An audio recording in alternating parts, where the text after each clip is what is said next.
جس کے چہرے پر نحوست اور سیاہی ہے، جس کے دل پر اللہ نے مہر لگا دی، جس کے دل پر اللہ نے سٹیمپ لگا دی، جس بدبخت کو اللہ نے جہنم میں جانے کے لیے مقرر کر دیا، اس کو یہ باتیں سمجھ میں نہیں آئے گی۔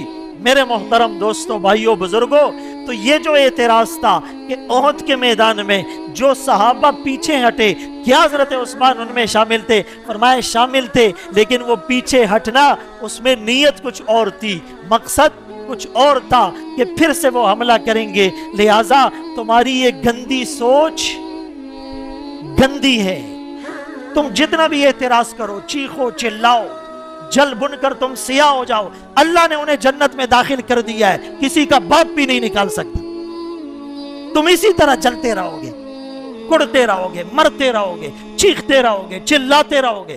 محترم دوستوں، بھائیوں، بزرگوں، یہ بات یاد رکھو کہ صحابہ اکرام کی عظمت پر کبھی بھی ہم کمپرومائز بولو نہیں کریں گے، کبھی بھی ہم لچک نہیں دکھائیں گے۔ اسی لیے یہ جو پوڈ کاسٹ میں صحابہ اکرام بالخصوص حضرت عثمان رضی اللہ عنہ کی شان میں گستاخی کی گئی ہے، الحمدللہ ان کے خلاف FIR درج ہو چکی ہے، لیکن ابھی تک میری معلومات کے مطابق گرفتاری عمل میں نہیں لائی گئی ہے۔ فوراً گرفتار کیا جائے اور تیز ترین جوڈیشری کاروائی کر کے ان کو کیفر کردار تک پہنچایا جائے۔ اللہ ہم سب کو دینی حمیت، غیرت ایمانی نصیب فرمائے۔ وآخر دعوانا